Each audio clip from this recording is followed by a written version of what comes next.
mbokk yi ñu ngi leen di nuyu bu baax a baax di rafetlu ànd bi ànd ak seen télévision di Parlement TV ci seen émission bi nga xamante ni moom mooy kaddu askan wi di émission bu ñu jagleel bépp ndaw waaye itam képp kuy yeewoo fii ci mim réew ñu waxtaane li nga xamante ni moom mooy pencu ndaw réew mi ak ñi nga xamante ni ñoo fay toogal askan wi di pencu ndaw réew mi mbokk yi te nag ñuy waxtaane benn thème bu am solo di rapport entre assemblée nationale ak li nga xamante ni moom mooy jeunesse maanaam pencu ndaw réew mi ak ñi nga xamante ni ñoom ñooy ndaw mi ndaxte bu ngeen xoolee ci mim réew téeméer boo jël juróom-ñaar fukki ay ndaw lañu donc day jaadu ñu leen di nemmeeku fi nga xamante ni fa la ñuy voté li nga xamante ni moom mooy loi yoo xamante ni moo ñuy tënk waaye itam fa la ñuy voté li nga xamante ni mooy koppar bi tax ñu mën a amal li nga xamante ni mooy suñu politique publique day jaadu itam ñu dalal ay ndaw yi nga xamante ni ñu ngi ci mim réew di ci baylu seen waar ku nekk di yëngu fi nga xamante ni jàpp na ni amal na askan wi njëriñ moo tax tey ñu daal leen andi fii nga xamante ni mooy suñu plateau di kaddu askan wi ñu waxtaan lépp loo xamante ni dafay dox diggante assemblée nationale ak li nga xamante ni moom mooy ndaw waxtaan nag mbokk mi li ko tax a jóg bokk na si li nga xamante ni mooy askan wi daal di am gis-gis bu bees ak li nga xamante ni moom mooy ñeneen fay teew si askan wi ñu xam lan lañ fay def ak lan mooy seen liggéey waaye itam benn bi mooy ku nekk rek daal di mën a nangul sa morom li nga xamante ni moom mooy xalaatam ci bële émission ndaxte boo xoolee rek ñeextal bi mooy askan wi daal si jëlee ay njëriñ comme ni ñu ko defee saa su ne damay bàyyi sama naataango di Mariama Sadio Massaly mu daal di dalal ay ganam bala ñu daal di nuyu ak ñi nga xamante ñoo ñuy seetaan. waa Saloum maa ngi lay nuyu di la fay di am mbégte kontaante bokk ak yow émission bi tey nag damay am mbégte di dalal suñu ñaari invité yi ki ci njëkk di Ronald Christian Kamfundi di responsable politique APR fële sa Guédiawaye nekk tamit responsable communication COJER bu Golf Sud di bokk ci membre de la COJER nationale di responsable du développement commercial de la compagnie générale du Sahel monsieur Kamfundi maa ngi lay nuyu di la am mbégte kontaante di la dalal ci biir émission bi. maa ngi lay fay madame Sadio Massaly di la remercier ci invitation bi remercier aussi monsieur Camara Saloum di nuyu aussi ki nga xam ne moom la bokkal plateau bi tey monsieur Sow di nuyu ñi nga xam ne ñu ngi ñuy déglu ñëpp waaw juste une petite rectification rek suñu instance yi au niveau de Golf Sud dañ ko renouveler il y a même pas une semaine donc léegi dañ maa dénk lépp li nga xam ne mooy doon formation ndaw yi donc yoratuma communication bi mais instance su jeunes yi au niveau de Golf Sud maa yor léegi lépp li nga xam ne mooy wàllu formation bi. d'accord dinañ ci ñëwaat. Saloum ko ci des di Abdou Diallo di militant des droits humains et justice sociale chargé de l'organisation Cosmo mouvement M23 monsieur Diallo ñu ngi lay nuyu di am mbégte kontaan di la dalal. madame Massaly ñu ngi lay delloo nuyoo bi à travers yow aussi ñu nuyu Saloum Camara nuyuwaale aussi ñi nga xam ni ñu ngi bàyyi xel seen émission bi di parlement ni ngeen ko tuddee TV mu nekk ndaje bu am solo boo xam ni askan wi war nañ ci jëriñoo di delloowaat nuyoo bu baax Ronald Christian mi nga xam ni moo fi teewal parti bi ci nguur gi quoi donc di remercier ñëpp fas yéene ànd ak yéen ci waxtaan wi. Saloum maa lay bàyyi gani. jërëjëf Mariama Sadio Massaly di gërëm bu baax ñi nga xamante ni ñoom ñooy sunu invité waaye mbokk yi comme ni ñu ko xamee bu ñu sukkandikoo ci benn rapport boo xamante ni mi ngi bawoo ci ñi ñu duppee ENDA Lead Afrique ci atum 2017 dañu génne benn rapport daal di fësal ni Sénégal bu ñu xoolee ñu ngi am téeméer ak juróom fukk ak juróom député te voilà ci boobule lim ñeenti ndaw lañ fi daal gis ñu daal di bokk ci li nga xamante moom mooy boobule lim donc bu ne ci réew mi nga xamante ni téeméer boo jël juróom-ñaar fukki ay ndaw lañu donc mën nañ jàpp ni ça pose problème te ñu ngi si lu ñu duppee au 21e siècle donc ndaw yi mën nañ jàpp ne am na gis-gis bu bees ci seen réew am nañ dégg bu bees ci seen réew donc day jaadu ñu waxtaan li nga xamante ni moom mooy thème bi tey muy rapport entre assemblée nationale ak li nga xamante ni moom mooy ndaw mi. Abdou Diallo en tant que ndaw nga yëngu ci ay mouvement yu ñu mën a nemmeeku fii ci même réew nan nga gisee taux de représentativité ndaw yi ci fi nga xamante ni moom mooy penc ndaw réew mi. waaw Saloum nga permettre ñu aussi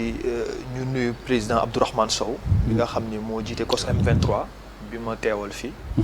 donc ñu bokk ci benn pàcc ci société civile. dooguma la sax moom laa njëkk a invité mu daal di boole ak yow. donc yow it aussi di la remercier ci taxawaay bi ak élégance bi c'est-à-dire invité bi boobu ni nga depuis boobu ba léegi taxawaay bi nga ci am di ñu toppatoo di ñu tegtal di ñu rappeler aussi ak jox ñu thème bi en amont am na ci solo trop par rapport à votre professionnalisme li nga wax donc pour def rapport entre ndaw ñi ak pencu ndaw réew mi peut-être que dafay xaw a bu ñu jógee rek laaj lan moo tax amul foofu te yéeguñu remonter vers l'histoire dafay xaw a yéeme parce que xam nga pencum ndaw réew mi ñun presque donnuñu ko sosuñu ko dañu ko fi bàyyil. dañ koy fekk. waaw ñun ñi nga xam ne ñoo ñëwoon coloniser ñu parce que ñoom boo xoolee seen révolution bi njëkk a am depuis de France ba république di tegu ñoom balaa ñuy dem ci république bay dem ci état di teg président ñoom assemblée lañ njëkk a teg moment bi nga xam ne amoon na révolution ñoom aristocratie bi am fa bourgeoisie bi am fa affaire bi am bi ñuy njëkk a toog ne lii nañu ko waxtaanee église beeg yëpp ñoom assemblée la ñu teg moo tax ñoom bi ñu yegsee dugg fii Sénégal dañu fekk fii Sénégal leneen lu dul assemblée boobu on avait des penc yi ñu amoon moo doon suñu royaume yi fa lañ daan daje di fal braque yeeg buur yeeg dammel yi ñi nga xam ne côté religion la ñu nekk ak ñi nga xam ñoom ay daara la ñu amoon yoo xam ne fa la ñu doon nekk di sokkeeku ñoom bi ñu ñëwee coloniser ñu donc ñu nekk colonie boo xam ne dafa bokk ci ñoom après bi ñu séddoowee Afrique ñoom ci seen biir ci la ñu ñoom indi benn assemblée territoriale jóge fa dem assemblée fédérale ñëw assemblée législative ñu ngi commencé assemblée législative yi bi nga xam ne ni installé nañu éclatement kii Mali bi jóge na fi ñuy doog a dugg ci assemblée législative yi première élection yi ni mu daan demee tuddul élection parce que boo xoolee le président Senghor ci assemblée constituante lañ ko tegee après les indépendances après Lamine Gueye ñëw bi Lamine Gueye ñëwee ay parti unique la woon ba en 1978 ci la ñu doog a xaw a dund luy nduroog élection boobu am si la ab président Abdoulaye Wade demoon ak Majhemout Diop PA yi bi président Abdoulaye Wade demee foofu la ñu ràññee ci participation jeune parce que il avait Serigne Diop qui faisait partie des jeunes de son parti bi muy dugg avec ses 18 députés foofu la ñu njëkk a ràññee ko ay ndaw mais li indi loolu ba tax ndaw du yegg si foofu mooy ci suñu système école doon nañu ko donc bi ñuy dem les premiers députés yi ñu daan yóbbu AOF de Lamine Gueye Abbas Gueye ay mag lañu. Senghor nga ñëw foofu yegg si bi ñu ñëwee ba ñëw assemblée nationale Serigne Diop bi mu fay doon ndaw taxul mu nekk ndaw trop donc ñi nga xam ne ñoo déparé assemblée nationale boobu mag ñi ñoo ëppoon doole presque boobu boo xoolee taux de pourcentage bi ENDA def noonu yeggagul foofu. moo taxoon benn instant mu wàcc mais nag bi ab président Abdoulaye Wade yeggee niveau boobu si la ñu commencé moom bi mu ñëwee xaw a changé lu bari. bi mu ñëwee si la commencé nag ne moom fu muy demati ci élection. ki yor wàllu ndawam yi dafay dugg assemblée si la ñu commencé nag les autres partis les autres coalitions ku ci nekk di yóbbaale sa ndaw mais yóbbaale ndaw ñi ngay yóbbu donc façon bi dafa doon uti parce que tey ñoom Abdoulaye dañ ko incréé ñoom seen congrès ne bu ñu demee teg mag teg jigéen na moom na ndaw tegu moom loolu le président Abdoulaye Wade defoon ci PDS donc moom innovation boobu presque si moom la gën a amee doole fa la commencé d'abord léegi bi mu yegsee foofu nag ñii di ko toppandoo ci yeneen parti yi ku ci nekk léegi sa instance sa jeune moom nga fay yóbbu mais jeunes yooyu en général dañuy tudd ñoom ni ñoo représenté jeunes u Sénégal yëpp alors que ay jeunes u seeni parti rek la donc parti yeneen yi dem aussi bi ñu amee éclatement 2012 2017 yeneen 11e législature ba 13e législature yi yeneen jeunes yi ku amul sens dugg assemblée du yomb boo nekku responsable national des jeunes maanaam boo nekku responsable national mouvement jeune ci parti bu mel ni parti socialiste wala parti bu mel ni parti démocratique Sénégal doo am sens dugg assemblée nationale donc loolu moo indi taux boobu wàcc du gaaw du bari looloo tax nag moom ni jigéen ñi defee seen xeex ñoom benn moment parce que benn jigéen la ñu déparé woon ak Caroline Faye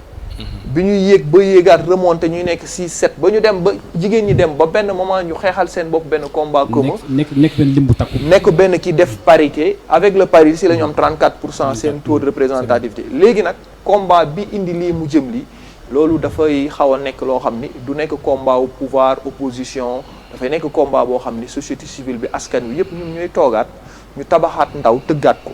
parce que tamit dafa am sax âge booy duggee assemblée nationale ci députation mën nga am 18 ans mais bu fekkee dañ la investir amuloo 21 ans doo nekk député donc loolu benn handicap la bu ñu war a xoolaat parce que maintenant léegi 65% jeunes la war nañu xoolaat nag les rapports ak affaires yi ak l'âge moyen bi am assemblée à 54 ans alors que ki fa gën a ndaw moins de 31 ans ak fi Sénégal toll loolu dafa laajaat waxtaan. yaa ngi koy wax léegi ci sa Saloum nga baal ma kon su ma la déggee bu baax dafa mel ni boo bokkul ci parti politique nekk ndaw doo bokk ci assemblée nationale. c'est ça boo bokkul ci parti politique doon ndaw te ndaw boobu ngay doon it dafay fekk nga déggal buur bi. exactement. du doon sax n'importe quel ndaw. parce que lii dem assemblée nationale en général dafay fekk nga nekk ndaw boo xam ne ni yow chef de parti souvent te suñu parti yi. est-ce que dinañ ci xool niveau intellectuel bi. non du ñu xool niveau ñoom bu ñu yóbbu assemblée li leen intéressé mooy kuy xeex seen majorité bu ñu fa yóbbee dara parce que système primauté parti la ñu nekk ci assemblée nationale. mooy lii ñu yore nii ku ci xaar ndax di nga ci kii parce que assemblée bu ñu yeggee député du parti ngay nekk parce que c'est les textes. ñoo la fa yóbbu problème mu texte la. moo tax affaire bi demee nii. moo tax ma ne waxtaan lay laajaat ak joyantiwaat. jërëjëf Abou ci li nga xamante ni moom mooy historique bi muy defal ci assemblée nationale Christian. ngay ndaw. donc di yëngu lool ci li nga xamante ni moo ci politique bokk ci parti bi APR. donc bu ñu déggee ki nga xamante ni moom mooy Abou dafa mel ni rek suñu test yi lañ war soppiwaat pour ñu mën a amaat assemblée bu yees. waaw juste di remercier aussi exposé bi mu def par rapport ak historicité bi. parce que dafa am solo. parce qu'il faut aller de quelque part de quelque chose du moins pour mën a xam yow lan mooy sa problème lan mooy sa jafe-jafe. man li may wax rek mooy je pense que mënuñu am population de 64% de jeunes. ba pare di am assemblée bi nga xam ne représenté wul sax 11% de jeunes. et quand je dis jeunes soo jëlee par exemple suñu jëlee cartographie mondiale si statistiques yi génn 2018. pays bi nga xam ne moo tudd Norvège am na presque 36% de jeunes yi nga xam ne ils ont moins de 30 ans. moins de 30 ans sur les moins de 40 ans Danemark am na 44%. pays bi nga xam ne Afrique moo gën a respecté je pense ndaw yi ci instance yi mooy Gambie suñu dëkkandoo bi. Gambie tey suñu jëlee ci statistiques yi tey am na 10% de jeunes sur les moins de 30 ans dans son assemblée. sur les moins de 40 ans am na 36,61%. je pense que effort yooyu noonu Gambie def si intégrer la jeunesse dans sa politique. parce que Assemblée nationale c'est pas juste pour voter des lois mais pour suivre aussi les politiques publiques. Exactement. qui sont proposées par les autorités. Donc ñun je pense qu'on a deux problèmes. Le premier problème c'est au niveau des représentants qui sont cooptés au niveau des partis politiques.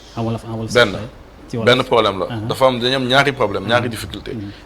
benn bi mooy au niveau mooy représentants yi nga xam ne dañoo jóge ci parti politique yi dem représenter askan bi ci pencum ndaw réew mi. beneen bi mooy l'absence d'autres représentants non politiques dans les instances de l'Assemblée nationale. Donc il faudrait voir comment corriger cela parce que tey mii man mii moom mii keneen ak keneen je pense que dañu war a taxawal ndaw Sénégal yëpp. Et je suis pas contre lu mu wax totalement parce que c'est vrai que soo représenté parti ci biir instance nga dem assemblée nekk fa ndaw di fa teewal parti bi il faut nga jàppale nga xool li nga xam ne texte yi nga xam ne mooy li nga xam ne parti bi moom la bëgg nga doxalee ko te je pense que du sax parti bi c'est des propositions de loi qui doivent être votées et du coup quand la majorité l'emporte tout le temps si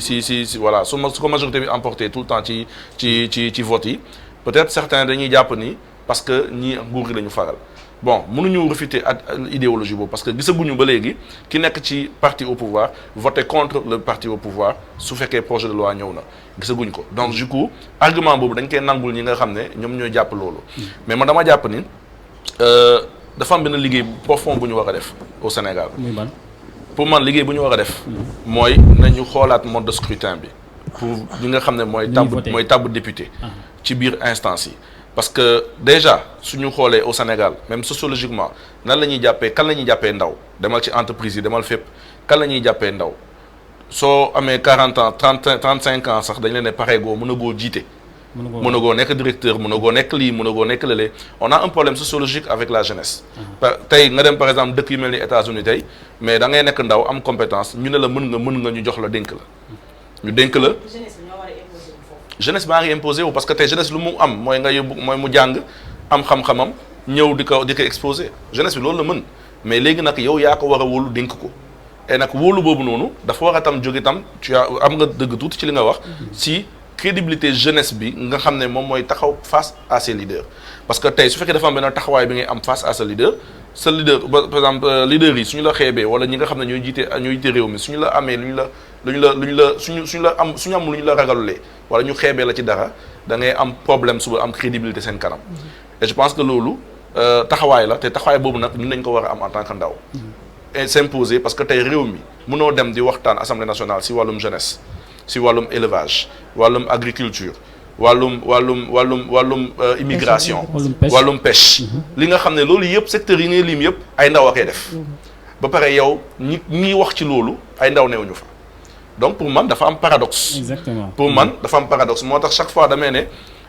une société qui se coupe de sa jeunesse honnêtement se coupe de sa source de vie parce que tey jeunesse au Sénégal mooy source de vie au Sénégal dans tous les domaines de l'administration, dans tous les domaines de la politique. Te politique du juste défendre ce leader mais aussi proposer amener des propositions concrètes yi nga xam ne dina permettre tey si biir assemblée bi dina am ay changements si doxalinu ndaw yi sur la politique de jeunesse sur autre chose. doguma la boo xoolee fii ci même réew Sénégal ndaw yi des fois da nga gis ñoo xamante ni am nañu xam-xam gis ñoo xamante ni jàng nañ mais dañuy préférer boot si ginnaaw politiciens maanaam seen intellectuel du feeñ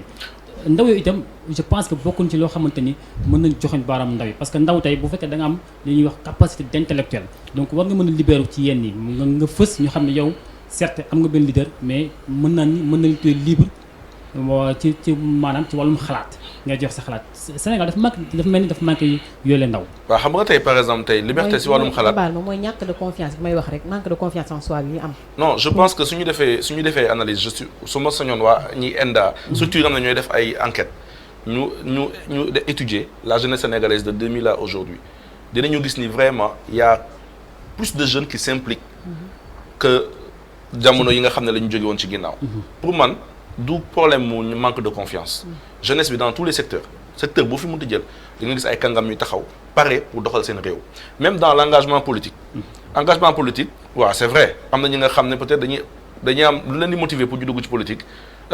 du juste bëgg a impliqué wu pour defar seen réew dañuy bëgg a wéeru ci leader parce que leader laa wala lee laa gëm mais aussi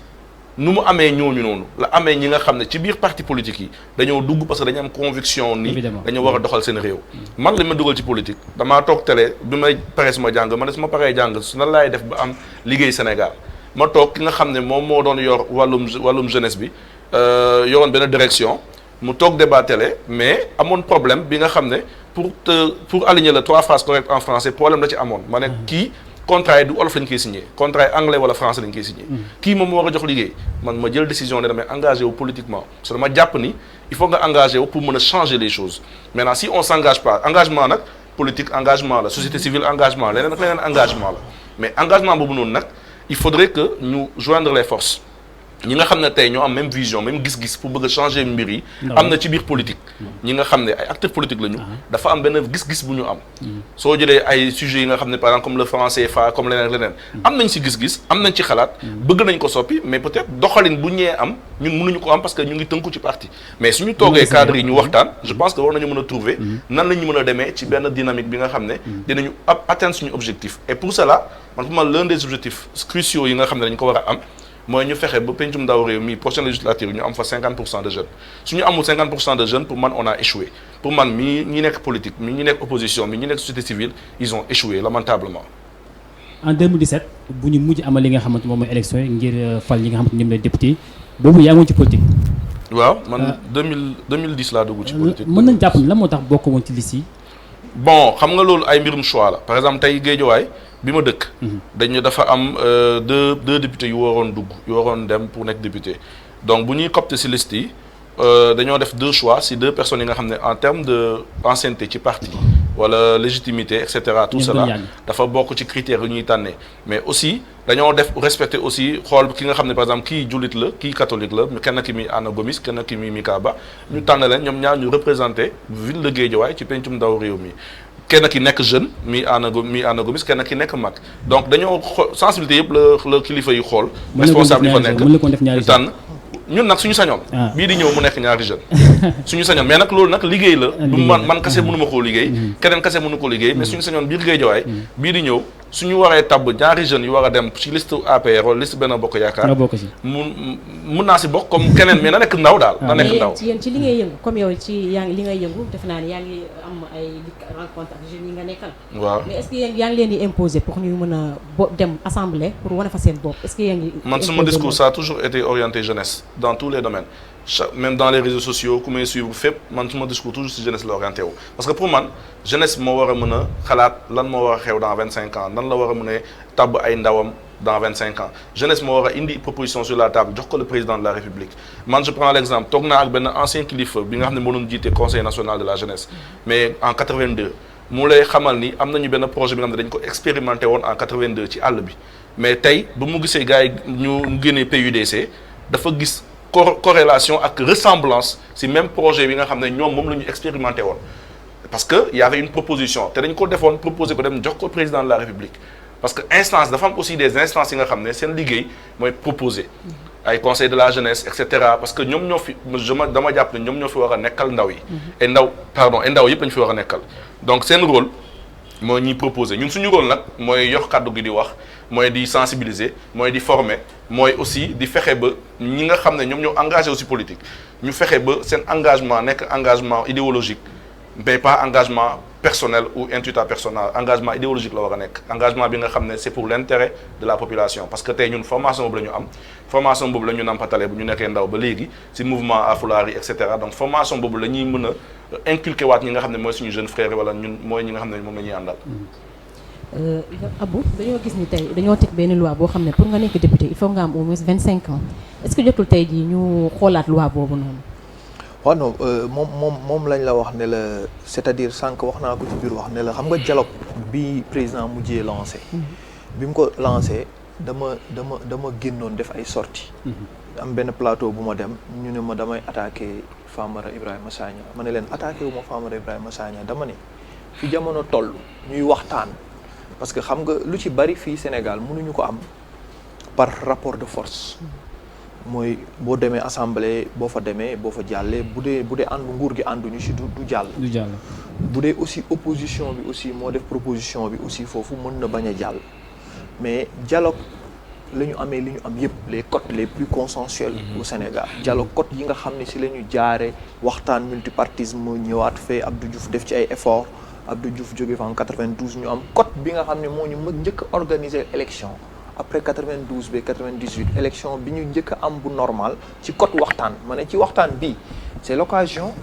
ñu waxtaane ndaw ñi mais mënuñu waxtaan pour des générations yi nga xam ne ni li ñu war a waxtaane ñoom après ñoom ñoo koy jëriñoo nga jël mag mu am 60 ans boo xam ne école bi mu def ndaw bi amul sens def ko formation bi mu def ndaw bi amul sens def ko bu fekkente ne ni ak tamit ni jamono waaxu jamono waxuma sax dafa dox mais jamono dafa waaxu mooy jékki-jékki rek mu am révolution numérique ñëw ñu duggaat beneen monde boo xam ne tey am na ñu nekk ci pouvoir bi même ay président yaag ñeneen woon dañ leen di jàngalaat jumtuwaay yooyu doxalin àdduna bi donc nit àdduna di doxee noonu nga xam jël nañu mondialisé àdduna wërgal këpp mu def ko ci benn këf boo xam ne ni da ngay toog sa kër di wax ak àdduna lépp li xew feek li xew fee yooyu bi mu yegsee dialogue bi am ma ne nañu fexe ba suñu nee mag mi la ñu tànn nañu toftal ndaw ci wetam j'avais dit ça parce que le président dialogue moment boobu ma koy tooñ sax ma ne jour bi mu toogee palais 6 heures de temps déglu président ma nga doon nelaw ma gis seetlu ni mu ngi toog ba mu yàgg commencé nelaw exactement mais ñi bàyyi wu ñu woon xel ci loolu kooku dootul mën a ci def 4 heures de temps pour tiim ay travaux yooyu yëpp dafay nekk ay supplément beneen bi ndaw bi nga fay teg dina mën di jàng moom mu koy jox des orientations donc foofu laa doon waxee ni pour que ñu delluwaat pour réparer gap bi dafay laaj ñu waxtaan woowu nag bu ñu koy waxtaanee nag mooy problème bi nan lañ koy waxtaanee parce que fii Sénégal dañoo am problème. ndax dialogue bi dogguma la Sénégal lu ñuy waxtaanee mooy dialogue te dialogue lépp boo xoolee lu ci ëpp politique lay doon. waaw am na dialogue politique xam nga souvent les politiques dañuy manipuler la masse yi. exactement dialogue politique benn démembrement la ci dialogue national. mais souvent nos partis politiques ñoom politique rek moo leen intéressé. ñoom moo tax bañ demee ci politique bi ñoom nu ñuy faloo nu ñuy supprimer nu ñuy defee fichier bi moom moo leen ñoroon. mais amoon na dialogue national à côté boo xam ne ni y avait des commission yi fa nekk dialogue amoon territorial ñu war a waxtaane ci décentralisation ñu war a waxtaane wàllu ndaw économie patronat bi ñëpp a nga fa woon def ay commission liggéey ñoom boobu du leen intéressé parce que débat bi lañ yóbbu fële. c'est technique. donc c'est technique parce que foofu nag laa wax ni moom la ñu war a wax sénégalais yi en général ku leen di gëmloo ni dialogue baaxul mu ngi leen di nax parce que dëkk bu ñu koy jël en général ki gagné 65% day am 58% 42% ànduñu ak moom. exactement mais 58% bu ñu ko bàyyee bëgg-bëggam rek te yàlla légalement ak légitimement mooy président de la république. dana jàllale bëgg-bëggam si 42% yoo xam ne ànduñu woon ak moom vision politique. donc 42% yooyu il faut que ñu ànd ak 58% yi souvent am ay arbitres ñun société civile yi les religieux ñuy am bërëb yu ñuy daje. ne wàllu ndaw de seetlu nañu ni buñ demee kaso gis nañu ndaw yi 2700 yi ñu tëj foofu kaso yëpp ay xale lañu. gis nañu ni déperdition scolaire bi gis nañu ni contrôle bi amul ndax def nañu couvre-feu xale yi génn ne dañuy jàkkaarloog armée bi ñu xam ne y a plus de contrôle y a plus de cellule familiale l'école déperdition bi xale yi léegi banditisme bi dem na gis nañu jëm nañu ba jeunes yi naan barsaak balsaak état d'inconscience que je qualifie d'inconscience nit bu ne damay bëgg a sauver ne damay deewi pour sauver mooy nekkatuñu léegi loolu moo war a indi mu am benn waxtaane ndaw ñi pour waxtaane ndaw ñi j'ai l'habitude de le dire à seen ministre de la jeunesse bi ma ne man bañu ma ko maa ngi koy attaqué maa ngi waxtaan ci moom saa yi fu ma dem ma ne leen attanul liñ ko jox parce que ndaw pour nga dénkaane ko xam nga dañu jëb rek parti dañu yeewu rek ku dem ministre rek nommé ko sa responsable national jeune defe ne pour jeunes yi nga xam ne ni mooy sa parti alors que jeune u Sénégal yi la war a doon mais pour nga doon jeune ci direction yooyu ñu lay jox boo demee ministère de la jeunesse dafa am lu tudd inspection de la jeunesse et de l'éducation populaire boo xam ne mu ngi nekk université da ngay nekk hiérarchie A nekk inspecteur de la jeunesse direction boobu ña fay nekk ak ñi koy diriger ak service civique national ñi nga xam ne ay colonel de l'armée lañu yow mii ñëw en général toll nekk Néné Fatoumata Tall sa première expérience PCA la à part boo jógee ci privé bi nga yegg si PCA am c'était des postes pour réserver aux doyens nga jógee ci loolu ñëw ñu def le break ministère de la jeunesse dafay xaw a difficile en général problème bi bu ñuy wax l'homme qu'il faut à la place qu'il faut mooy c'est-à-dire yooyu bu ñu koy defati xam nga moom laa wax gars yi ma ne leen Pape Gorgui Ndong mës nañ ci waxtaan ba mu ne moom mës na présenter président ne ko est-ce que ministère de la jeunesse ni mu tënkoo nii laajul ñu def ko direction éliminer ko parce que boo tënkee ministère da ngay jaxase sax ministre bi ak jeunesse bi parfois parce que outil yi mu war a àndal parce que jeunesse dafa war a ànd ak formation war ànd ak entrepreneuriat ànd ak mooy boo ko jëlee rattaché ko xam bu nekkee direction ca école ba petite enfance ka nga xam ne ni moom lañ dénk xale yi dafa am rapport ak jeunesse parce que xale bi bu ñu ko formé wul à partir de la petite enfance mu jógee fële mu dem ministère de l'éducation nationale préscolaire ñii naan daara mu dem ministère de l'éducation nationale ñu suivi primaire am ci école primaire am ñu xool ndax programme bi baax na kooku ministère de l'éducation nationale la bu demee ba CM2 wala collège mënatul jàng l'enseignement professionnel dana mën a récupérer kooku mënul jàng yóbbu ko ci enseignement professionnel jox ko ay métiers bu ko joxee ay métiers ba pare ñu xool ndax il est dans l'employabilité mu war a dem dans l'entrepreneuriat mais yooyu dañ ko tas daggate ko génnee ko fépp ñu jël jeunesse rek jox la benn mbir ne la léegi jeunesse nga yore daal di joxuñu la benn programme joxuñu la benn outil yow looy def mooy da ngay toog léegi ki nga ko jox bu amul étoffe wala mu am xam-xam plaidoyer yu mel noonu du mën tiim le président de la République pour mën a wax ak moom proposer ko loolu parce que président de la République tamit mën na amul sens su jaar scout amul sens su jaar ci mouvement populaire yi amul sens su jaar mais président la parce que comme président Macky Sall li may wax gars yi mer gembu fa jaare fa doon président de la République parce que ñun suñu système politique c'est comme ça xam nga da ngay jékki-jékki rek gis ku mer rek ngembu génn rek daal di def benn fragment daal di jàll nekk président de la République parce que tey candidat yi fi nekk yëpp Idrissa Seck bi muy mer di ngembu ci Abdoulaye Wade la jóge mer daal di ne candidat la Malick Gakou ba mu meree ci Moustapha Niasse la samp ne candidat la président Ousmane Sonko bi ñu ko dàqee ci administration bi si la samp ne léegi candidat la waaw léegi dafa amoon beneen phase bu amoon les partis balaa nga doon nekk militant temps yi amee gauche ak droite da ngay dem école pour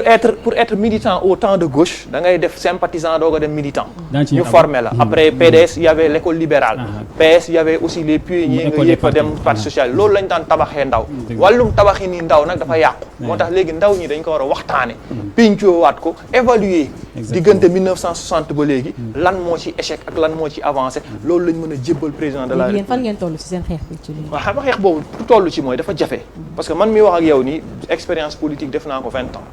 parce que bi may am 12 ans rek xaw ma 13 ans laa commencé ci mouvement élèves étudiants libéraux yeeg dem UJTL def sosandoo ay parti réew mi xëy man maa xëy bàyyi parti politique et je dis sax parti baaxatul moment bi parce que c'est pas des lieux maintenant adéquats pour former ay nit donc man loolu laa gëm li ma gëm nag moment bi c'est que ñu indi waxtaan beneen dialogue jeunesse boo xam ni concertation nationale xaw ma nu muy tudd parce que conseil national de la jeunesse boobu mu tudd léegi avant indépendance la amoon ñoom mag ñi ko doon xeex ak ñooñu ñëpp mais dañ dem ñu politiser ko depuis ci Abdoulaye Wade léegi association yi mu yàqu fa la nit ñi waroon jaare ba tey jii may wax ak yow ni doxatul foofu yooyu amatul la ñu war a waxtaanaale ñun ñu indi xalaat keneen indi xalaat ñu tënk ko daal di ci liggéeyaat ay kii yu baax dañuy des ba léegi ci li nga xamante ne moom mooy penc ndaw réew yi Christian li nga xamante ni moom mooy marathon budgétaire ñu ngi ko nderkepp maanaam fan yi ñu génn ñu daal ci nemmeeku li nga xamante ni moom mooy suñu budget réew daal di yokk ci lu toll ci 373,95 milliards noo jàngatee li nga xamante ni moom mooy marathon budgétaire bu daal di jàll fan yii rek ci li nga xamante ni mooy ci assemblée nationale. bon su ma ñëwee ba tey plateau di wax ci marathon budgétaire te waxuma yóbbante bi nga xam ne am naa ko si ñi nga xam ne ñoom dañuy yëngu ci benn domaine. muy ñan je pense que damay échouer ñi nga xam ne ñoom ñooy les éleveurs de porc parce que marathon budgétaire am na fi ministère de l'élevage dem na assemblée mais dëgguma benn yoon fu ñu waxee difficultés yi nga xam ne ñu ngi koy dund gisuma te dëgguma ko benn yoon et pourtant budget bi yokk nañu ko de 5%. mais tey su ma gisee ki nga xam ne mooy le préfet de Guédiawaye man Guédiawaye laa dëkk ñi nga xam ne ñoom seen liggéey seen i bénéfice demuñu Barça demuñu Barsak fii la ñu toog di investir ci li nga xam ne mooy élevage et la vente de porc mu nekk business bi nga xam ne mu nekk projet mu nekk entrepreneuriat bi nga xam ne entreprise bi nga xam ne lu muy générer si économie réew mi dafa bëri parce que tey même ba Guinée-Bissau gars yi fii la ñuy jëndee mbaam mais porc boobu noonu tey nga ñëw de dàq ñi nga xam ne ñoom ñooy éleveurs de porc yi de Guédiawaye dëgguma presse bi wax ci presse bi dëgguma mu wax ci dëgguma honorable député yi wax ci dëgguma ministre bi wax ci et pourtant le président a fait beaucoup d'efforts ci élevage porcine bi ñu dàq leen pour la simple et bonne raison que voisinage yi ñoo ne xeet bi da leen di sonal mais xaalisu taxe bi bu ñuy fay ñoom xaalis boobu xaalisu amul xeet xaalis boobu amul xeet impôts yi ñoom taxe yu ñuy fay juuti yi lu ñuy fay nguur gi amul xeet mais xeet baa leen di sonal et pourtant on voit non message bi jàll na et man dama jàpp ni mënoo à quelques jours de la fête catholique nga dàq ñi nga xam ne si loolu la ñu gën a yaakaar pour def seen chiffre d'affaires ci période du fête nga déloger leen sans les recaser donc loolu pour man damay interpeller le ministre de l'élevage directement ci loolu parce que ce sont des te waa du ñoom kase waa Bignona ñu ngi fii waa Yaraax ngi fële ils sont tous menacés d'expulsion tout simplement parce que nit a ñëw ne man maa moom suuf si au Sénégal y a aucun marché man gisuma fi marché bi nga xam ne dañoo ñëw rek sànc fi def ko fi marché ay début nit a ñëw teg ba mu dem ba mu doon marché mais tey président mu ngi lancé programme de modernisation des marchés assemblée marathon budgétaire am na fa mais dama jàpp ni man li ma koy joxe comme doléance te dëgguma député yi wax ko mooy modernisation de ces marchés là nañ ci inclure pàcc bi nga xam ne ñi nga xam ne ñoom ñooy éleveurs de porc yi am ci seen i place pour li nga xam ne parce que si la ñu bokk mais est-ce que dem nañ ci maire commune bi dem wax ko ñoom ils ont sollicité presque toutes les autorités man si profité aussi di interpeller di inviter le ministre de la jeunesse bi nga xam ne moom mu ngi dëkk Guédiawaye mu recevoir ñi nga xam ne ñoom ñooy éleveurs de porc yi parce que fa la ñu dëkk goxam la ñu dëkk su ma ñëwee ci marathon budgétaire bi je peux dire que bon presque toutes les lois tous les projets de nos autorités mooy ñi nga xam ne ñoo yor état central bi mooy ministres yi et tout cela ñu ngi koy rafetlu mais sur le plan des infrastructures dafa am lu bëri li nga xam ne peut-être war nañ koo mën def gis naa ni ministère de la santé dem na ci li nga xam ne mooy programme de construction des hôpitaux pour man dafa war a gaaw parce que loolu c'est important hôpitaux yi nga xam ne ñu koy construire dans les régions dañ ko war a accélérer parce que mënuñoo bàyyi warul mën a dem ba 2024 veille élection ñu koy inaugurer man plaidoyer bi may def mooy suñu mënee comme les budgets sont là suñu mënee exécuter dans les meilleurs délais ces projets là ñu exécuter ko parce que askan bi sonn nañu ñenn ñi sénégalais yi dañuy feebar am problème faju te man pour man la santé elle est primordiale les autres sont importants certes mais man foofu laay gën a mettre accent par rapport ak vote de budget et je pense que leurs budgets ont tous été vus à la hausse maintenant espérons que soi-disant bon deuxième vague Covid bi du nërmeel réew mi du jaxase réew mi ba après fonds yi day doon problème wala day doon problème pour exécuter yenn missions yi Abou Diallo ñu nemmee ko fi nga xamante ni moom mooy ci pencu ndaw réew mi yokkute maanaam koppar bu ñu war a def suñu gafak réew ngir mën a doxal li nga xamante ni moom mooy suñu politique publique yokk boobu nag ak taxawaayu député yi ci li nga xamante moom mooy marathon bi nan nga ko jàngatee. waaw moom laa wax xam nga assemblée nationale ci boppam dañu war a soppi doxalinam parce que moderniser ko jéem ko adapté ak réalité bi ñu am les députés yi nga xam ne waxuñu n'importe qui ku mu neex mën nga doon député parce que moi je fais pas partie si ñi gëm ni da ngay def étude universitaire parce que diplôme yi c'est des présomptions de compétences rek expérience vaut mieux parfois que diplôme am na des compétences mais les députés devraient être encadrés xam nga ñu ngi fi doon wax waxu assistant parlementaire beeg yooyu moi je fais pas partie ñuy critiquer député yi parce que assemblée dafa am solo ci dëkk. parce que loi de finance foofu lay dem. mais loi de finance boobu di dem assemblée di nga gis ministre bi dugg commission technique c'est plus important c'est pas plénière parce que souvent plénière le opposant yee gars yi di utiliser parce que y a les médias pour mën a joxe sànni seen i mots si la ñuy utiliser pour mën a gërëm seen i éléments pour que ëllëg ministre bi am lu mu leen defal mais les commissions techniques bu ñu fa ministre yi demee parfois dañ fay def ay durée yu yàgg mais le député s'il ne connaît pas cadrage budgétaire s'il peut pas évaluer les textes documents yi ñu la envoyé bu ministre bi ñëwee techniquement foofu nga xam ne dafay ànd ak ses experts ak gars yi toog foofu ku si ne war ko mën ni telle année telle te bi ñuy voté constitution bi passé dañu def évaluation des politiques publiques sànq mu ngi koy wax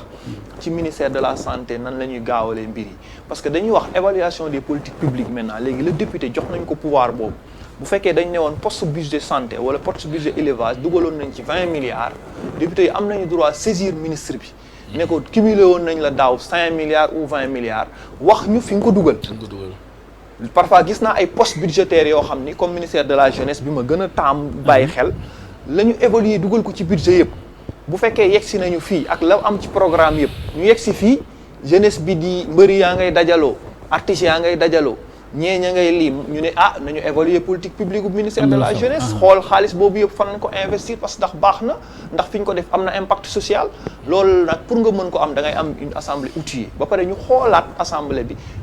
kii ko moderniser ko techniquement mu ñëw ci jamono ñu ngi vers numérique nit ñi ñu jàngal leen ñu yor seen i appareil ak seen i machine ak yooyu jël parole bi ay yëkkati loxo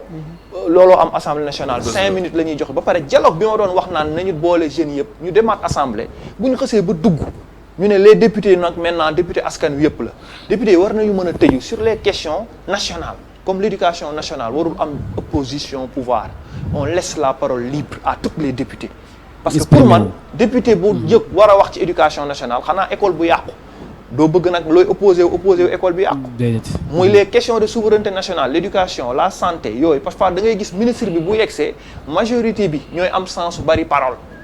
minorité bi duñu am sens wax seen xalaat mais ñooñu ñëpp ay citoyens lañu te santé pour tous lay doon éducation pour tous lay doon mais pour l'économie et des finances suñu la nee am nañu 4000 milliards budget man pour man war na mën a nekk 3 fois 4000 milliards parce que Sénégal corruption bi dafa mujj nekk maladie et notre administration dañ ko war a xoolaat remoderniser waat ko xoolaat nos inspecteurs de trésor nos inspecteurs des impôts nos inspecteurs yi nga xam ne ñoo nekk ci suuf parce que fa xaalis bay tagee nga xam ne da ngay ñëw ñu jaay la suuf jox la këyit te jaarul yoon nga dem impôt fay duñ la kii nga def yooyu la ñu war a xoolaat ba ci problème ministère de l'intérieur tey problème nationalité bii ñuy teg ku sant Diallo sama classe geeg ku sant Gomis ak yeneen ak yooyu yëpp dañu ko war a waxtaane waxtaan boobu nag mooy assemblée la ñu war a defaraat waxtaanaat doxalin bi bu ñu xoolaatee doxalin bi député bi ñu outillé ko parce que bu ñu outillé député bi ba nga xam ne dana am xam-xam boo xam ne ni bu toogee jàkkaarloog ministre bi du ko ne rek maa ngi lay gërëm di la sant sa liggéey ba rafet na bu génnee ñëw tontu kee génnaat tontu commission technique su amee doo mën sax lire budget ñi am sens def impôt ñoo am sens mën a def yenn débat technique yi ñi nekkoon ay anciens ministres ñoo am sens xam loolu ñu def ko égalité de sens ba pare moom sax ci biir benn institution boo xam dafay former waale député yi député bu ne am nga droit am 4 assistants mais ci loolu tamit est-ce que duñu xool tamit majorité parce que dañuy gis ne majorité xam nga majorité boobu am mooy li am li kii wax sànq ñu wax ko xam nga dañu ne système u doxalinu élection yi bu ñu changé wul texte yi lii du mën a continuer parce que raw gàddu la xam dama waxoon ne élection député dañu war a dem ba nga xam ne dañuy dindi liste majoritaire liste proportionnelle nationale bi parce que foofu mooy indi le président de la république ou le chef de parti si lay tëju tànn kii mën na saaga bu demee daf may saagaal kii xeex la mën bari na doole daf may kiiwal kii dama ko mayoon oto nangam loolu mooy indi loolu bu ñu ko changé nag ñu def ko liste boo xam ne dafay nekk à 2 tours dans les départements députés yi ñu leen di élire ci département yi bu ko defee waa Pikine waa Guédiawaye waa Tamba parti bi dina xam ne ku ma fa yóbbuwul bu amul majorité foofu ci sénégalais yi damay perte donc loolu bu ñu ko réglé ba nga xam ne day am maillage national mu ne 45 départements yëpp ñoo am député ñu xoolaat taille bi comme léeg-léeg nga gis benn dëkk boo xam ne ni na muy toll benn député du mën sax wër région am wala takiwam moyens yi du ko am ñu xool dëkk boobu ndax benn représentant la ñu war a mën am wala ñaari représentant loolu yëpp waxtaan la ñu war a defaat changer mode d'élection ba pare biir fonctionnement assemblée ñu jox leen non maîtrisards yi chômés yi ay juristes suñu ñi nga xam ne ñu ngi ci kii bari côté communication ñu yóbbu leen ci personnel assemblée bu député ñëwee rek dañ koy Pape Diop defoon na fa ay bureau pour tous les députés mais léegi ñu defaat aussi des salles et des formats imposés ba xool indemnité de session parce que ku mel ni député Pape Diop ancien président assemblée bañ ko falee ba léegi du dem assemblée te nee na député la ku mel ni ñoom it Ousmane Sonko de rare lañ fay jaar plénière ak nangam ku mel ni aussi yenn chef de parti yi comme réew meeg ñooñu ku joteeg sa leader da ngay génn quitter assemblée te yaa ngi yor mandat ñu former leen dans l'institut ba nga xam ne sénégalais yi léegi nañ xam ne y a des députés citoyens ou y a des députés qui ne sont pas des citoyens donc lu ñu mën jàpp rek mooy suñu problème Christiane même bu nekkee problème mu texte la mu aussi dafa mel ni problème vision la parce que su ma déggee Abou daa mel ni Sénégal depuis 1960 ba léegi war nañ mën a weesu fii tey ñuy waxtaan li nga xamante ni boo xool réew mi bëri na ay kàngam bëri na ay jeunes yu compétent donc est-ce que jàppoo ni problème texte la beneen bi mooy Sénégal waxoon na fi li nga xamante moom mooy budget programme maanaam da ngay maanaam tey da nga ñëw teg sa programme ñu xool ko xayma ko dogam la mën a voter budget loolu jàppoo ni fan la toll ndax jamono bi déggatuñu budget programme ba xam loolu mi ngi wéy ba léegi wala. xam nga surtout sànq dañu waxoon waxu dialogue national. xam nga soo sooy dialogué te amul benn pourcentage de jeunes bu fa nekk mën a waxal ndaw yi xam nga kon loo mënta teg tamit ëllëg recommencement rek ngay nekk. da ngay recommencer rek c'est-à-dire aujourd'hui comme on dit là on ne peut pas recréer la roue dañoo war a xool les bonnes pratiques dans le monde ñu xool ñu koy contextualiser chaque fois dama koy wax Lavoisier wax na ko rien ne se crée rien ne se perd tout se transforme. Comment transformer les bonnes pratiques yi nga xam ne moo am ci yeneen réew nga transformer ko adapté ko sa réew. problème yi bëri na wax nga fi ay problèmes yu bëri. mais suñu waxee waxu administration li mu wax sànq. Administration sénégalaise bi corruption bi lii là on interroge le citoyen on interpelle le citoyen et qui forme le citoyen c'est l'État et qu'est-ce que l'État doit faire pour former le citoyen googu nga xam ne moo war a nekk depuis bas âge depuis préscolaire ki nga xam ne su nekkee préscolaire war na am ci biir école am ki nga xam ne mu ngi sociologie université di chômer les 3000 étudiants en sociologie qui chôment comment les réorienter dans les préscolaires ou bien dans les daara. Leur mission c'est de juste observer l'évolution de l'enfant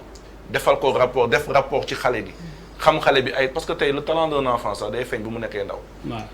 am na benn concept bu ma doon gis benn télévision française bu ñuy ne la récré du futur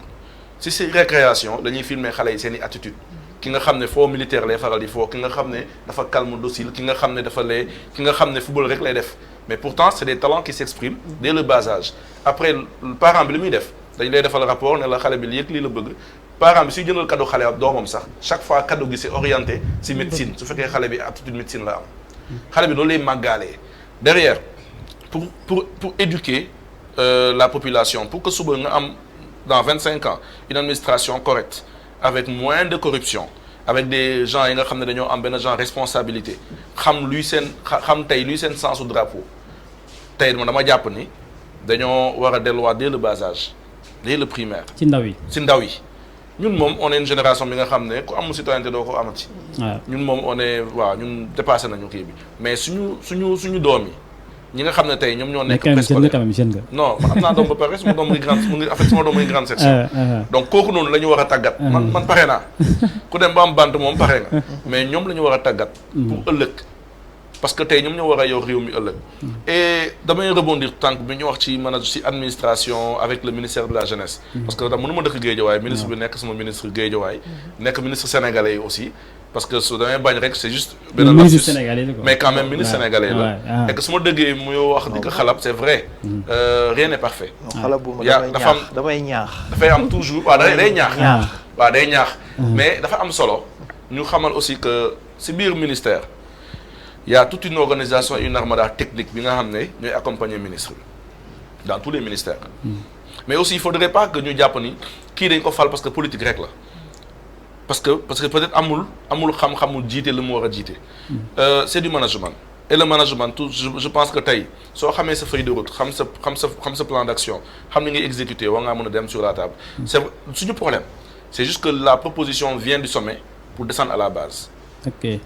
Pourquoi nos ministères ou bien nos structures ne fonctionnent pas comme il se devrait? Madame Diap, la proposition doit venir de la base et monter au sommet pour validation. Exactement. C'est-à-dire que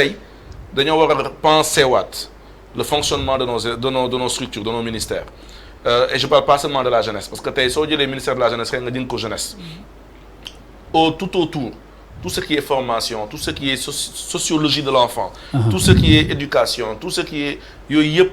mom dafa war a nekk élément central, pilier central. ñu ñëw si budget programme bi ma nekkoon tey aujourd'hui ma doon suggérer le président de la République. mooy def nañu assise nationale pour l'éducation. mais benn assise la ñu war a def pour régler suñu problème mooy assise de la jeunesse sénégalaise. defaguñ ko assise nationale de la jeunesse sénégalaise. et quand je dis jeunesse, c'est-à-dire dañuy jël jeunesse ak lépp li ko wër. tous les segments. sans complaisance. mais bés boo koy def tamit da nga fexe ba ay ndaw toog ci. ndax ndaw yi ñooy nekk ci instance yooyu yëpp ndax ndaw yi ñooy nekk paysan loolu ku ko war a plaider devant le président man de maa ngi koy plaider non ki fa toogal ndaw ñi est-ce que am na aptitude boobu devant le président waaw mais xam nga tey ñun lu ñu war a def nag moo nekk ñun ñoo war a accompagner ki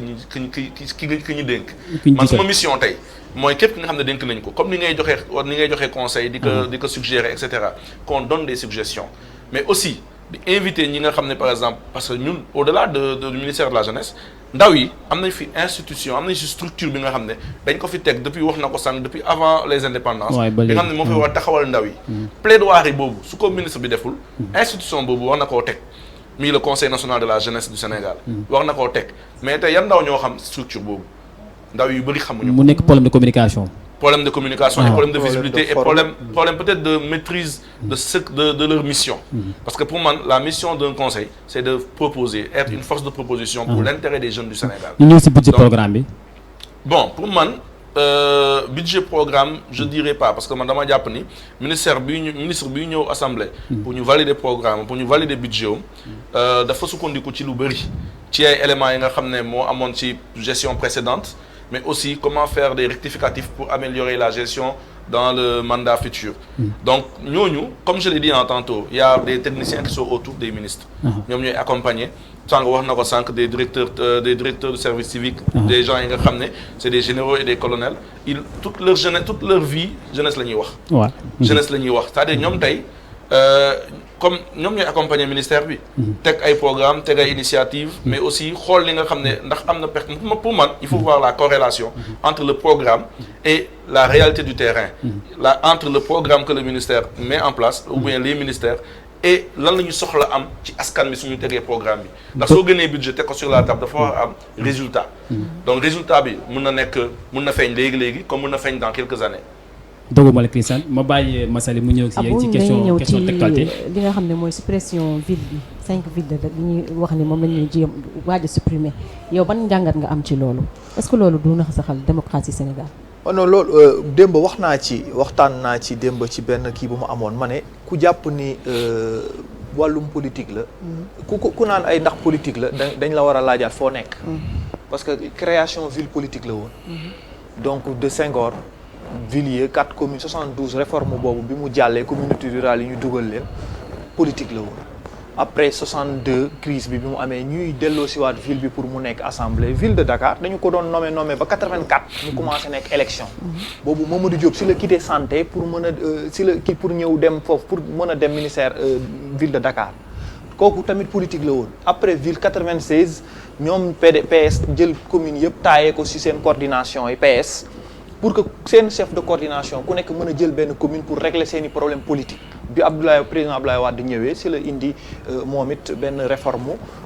yokk yenn région yi dëkk yi nga xam ne ni kiiwul woon tasaat yenn région yi xaaj ko yenn département yi mu def ko région loolu changé lu bari ci élection 2009 yi après mu dem bi muy xeex ak Idrissa Seck tas Thiès def ko ñetti commune président Macky Sall bi mu indee acte 3 politique aussi moo visé woon parce que c'était dans la précipitation boobu on pensait que bu ñu defee acte 3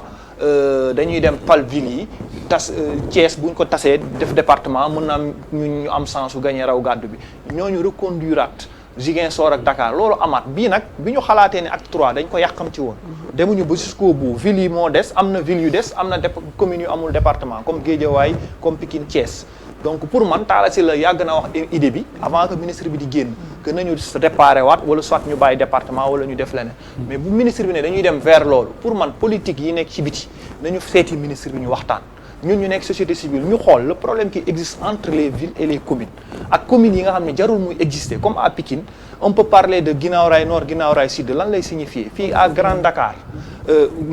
Mermoz Sacré-Cœur mu ngi am ay milliards Sonatel fa la nekk yow da ngay jënd crédit ka ne Tamba da koy jënd comment régler ce problème nan la ñuy defaat des grands ensembles bi ci topp ñu xoolaat budget yi bu dee département mooy ñëw ñu jël département ne yaa yor santé ak éducation parce que mënuma comprendre benn commune nekk ci benn kii yor école primaire yi def des dépenses de prestige bàyyi école primaire yi mu war a mën a réfectionner donc dinañu mën a régler problème yu bari ci fiscalité bi seen autonomie financière problème territorialisation bi kii moom fii ak kii moom fii domaine de compétence parce que Pikine Ouest jaman dëkk Dominique ville bi moo ko daan yor mais bi ñu amee acte 3 dañ ko jox Pikine Ouest te mënu sax fay salaire nañu waxtaan ñu régler évaluer acte 3 ba pare def départementalisation intégrale bu waxtaan ñëwee mën nañu conserver ville de Dakar tegaale département comme fi mu amul woon loolu waxtaana koy indi mais ku jàpp ni Khalifa Sall ak Modou la ñu visé yaa ngi abu waxtu benn xet dañuy bàyyi jàngat nga ci am bon man jàngat ma ci am mooy Sénégal dañoo nekk trop dans l'émotion c'est-à-dire dafa am texte bu fi am en 2013 muy acte 3 décentralisation ñu fa gars yi voté ko gars yi jàllale texte bi mu nekk li nga xam ne c'est des propositions pour doxalin collectivités locales yi mais tey man mi dëkk Guédiawaye par exemple bi may jël rek man mi dëkk Guédiawaye département de ville de Guédiawaye ak commune de Golfe Sud tey am na lu bëri li nga xam ne commune de Golfe Sud moo koy def en termes de juuti en termes de patente yëpp si moom la jëm ville bi du am dara ville bi suñu waree dem même dans les districts de santé sax am na fi nga xam ne commune bi moom foofu moo nekk compétence am ville bi du ko gérer ti donc pourquoi aujourd'hui vouloir maintenir l'idée de ville et juste que man dama jàpp ni changer concept mais changer doxalin dafa baax ci réew ni muy màggee su fekkee acte 3 bi dañ ko valider ñëpp valider ko opposition comme parti au pouvoir ñëpp nangu ko ñëpp nekk acte 3 décentralisation la ñuy mais il y avait pas de vote boobu c'était majorité moo ko imposé imposé soyons logiques bi ñu ko yóbbee foofu à la précipitation les gens n'ont pas le temps de lire même la loi je suis d'accord mais un problème de 2013 où aujourd'hui quand on veut aller dans l'émotion ñu ne par exemple mairie de Dakar la ñu bëgg a xañ Khalifa Sall 2013 la Khalifa Sall gën a am doole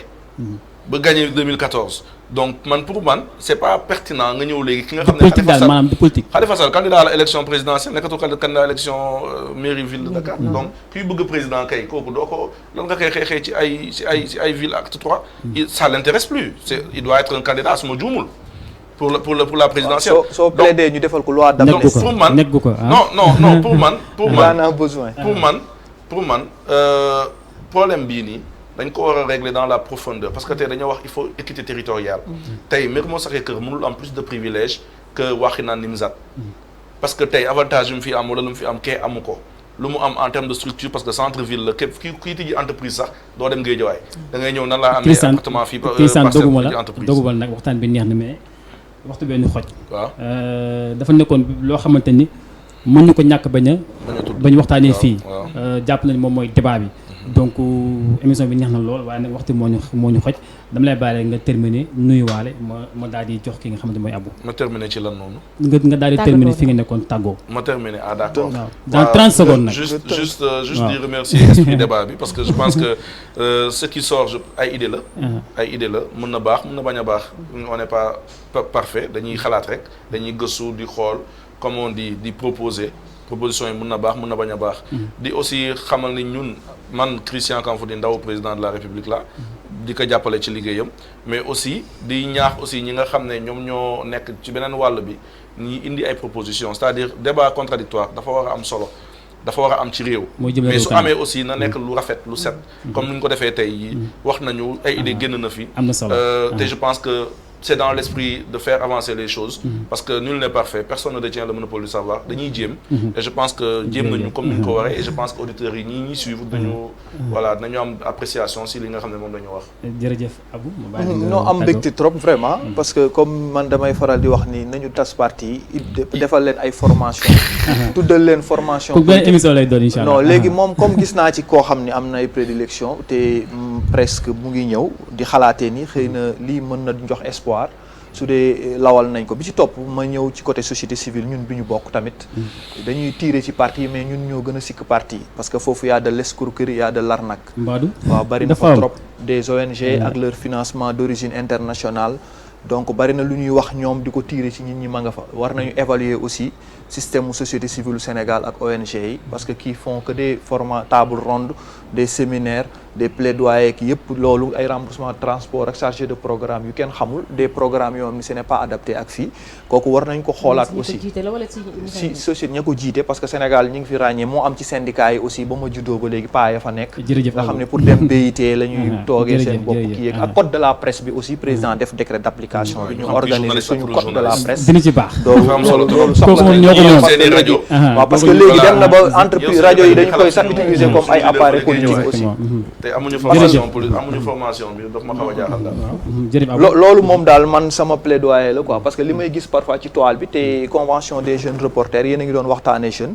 ñu utal journaliste yi statut code maison de la presse bi ñu dépolitiser ko mu nekk école de formation des journalistes ñu jox ay bourses pour des journalistes spécialisés ci décentralisation question politique kooku dina neex ñoom Korka ñoom kii Massaly waaw Saloum man damay am mbégte kontaan rek bokkoon ak yow émission bi di remercier suñu ñaari invité yi di leen jox rendez-vous rek ba beneen mercredi incha allah. mbokk yi mu nekkoon seen émission bu ñu duppee kaddu askan bi te nag ñu doon waxtaan li nga xamante ni moom mooy jeunesse ak assemblée nationale ñu tolleen fi ñaari ndaw di ay kàngam kenn ki di Abou Diallo di activiste bokki tamit ñi nga xamante ni ñoom ñooy xeex lépp jëm ci wàllum àq ak yelleefu doomu aadama ki nga xamante ni moom mooy Christian Kamfoni moom itam di homme politique ne di béy waaram lool ci li nga xamante ni moom mooy politique bokk ci COJER national waaye itam nekk ci li nga xamante ni moom mooy APR bu nekk fa si diwaanu Guédiawaye mbokk yi di leen gërëm bu baax a baax di rafetlu seen ànd bi ngeen ànd ak seen télévision di Parlement TV balaa may tëj nag damay nuyu bu baax a baax di remercier ñu jàpp si émission yi ba muy yemb ku ci mel ne sama cameraman di Raoul Mbaye di remercier suñu assistante Cécile Korka ñoom Janga ñoom Alioune ak sama cameraman bii wax dëgg di leen rafetlu di leen gërëm bu baax a baax di leen voilà di leen remercier di remercier suñu régie di Omar PDG di remercier waa groupe yëpp di leen jox rendez-vous mercredi prochain incha allah.